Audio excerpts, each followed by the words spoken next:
வணக்கம், welcome team M புஷ்பாவின் சமையல். Carrot வச்சு லட்டு செய்யலாங்க. எப்படி செய்யுதுன்னு பார்க்கலாம் வாங்க. கேரட்டு தோலெல்லாம் எடுத்துட்டு துருவி வச்சுக்கலாம். கேரட் துருவி வச்சுங்க, 1 கப்பு எடுத்துருக்கேன்.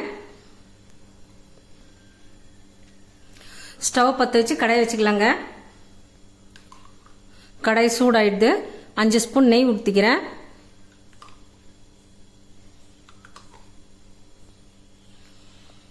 இந்த நெய்யிலேயே முந்திரி பருப்பு ஒரு 20 எடுத்துருக்கேன், போட்டு வறுத்து எடுத்துக்கலாம்.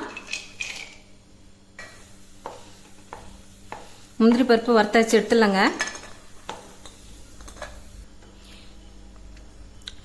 இதே நெய்யில் 1/2 கப்பு ரவை சேர்த்துக்கிறேன்.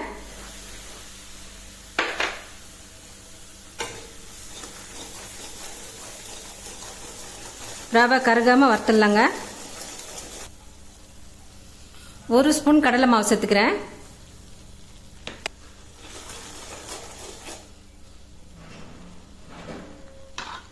கடலை மாவும் ரவையும் நல்லா வறுபட்டுருது. இப்போ கேரட்டு சேர்த்துக்கிறேங்க.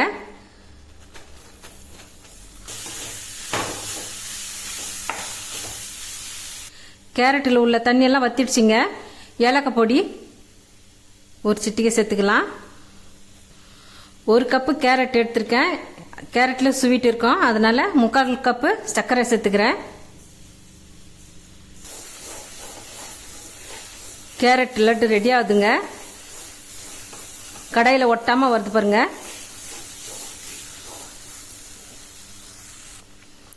வறுத்து வச்சிருக்கிற முந்திரி பருப்பை சேர்த்துக்கிறேன்.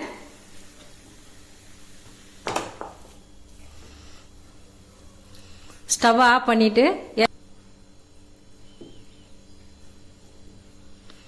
சூடாக இருக்கும்போதே லட்டு பிடிச்சிடலாங்க. இதுமாரி ஸ்பூனில் எடுத்து கரண்டியில் போட்டு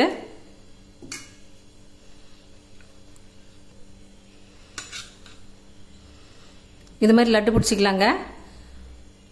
நல்ல சத்தான டேஸ்டான கேரட் லட்டு ரெடி ஆகிடுதுங்க. இந்த ரெசிபி நீங்களும் வீட்டில் செய்து சாப்பிட்டு பாருங்கள், சூப்பராக இருக்கும். குழந்தைங்களும் இந்த லட்டை விரும்பி சாப்பிடுவாங்க. இந்த வீடியோ உங்களுக்கு பிடிச்சிருந்தா நம்ம சேனலை சப்போர்ட் பண்ணுங்க, லைக் பண்ணுங்க, ஷேர் பண்ணுங்க, கமெண்ட் பண்ணுங்க, சப்ஸ்கிரைப் பண்ணுங்க. மறக்காம பக்கத்துல இருக்க பெல் பட்டனையும் கிளிக் பண்ணிடுங்க. தேங்க்யூ.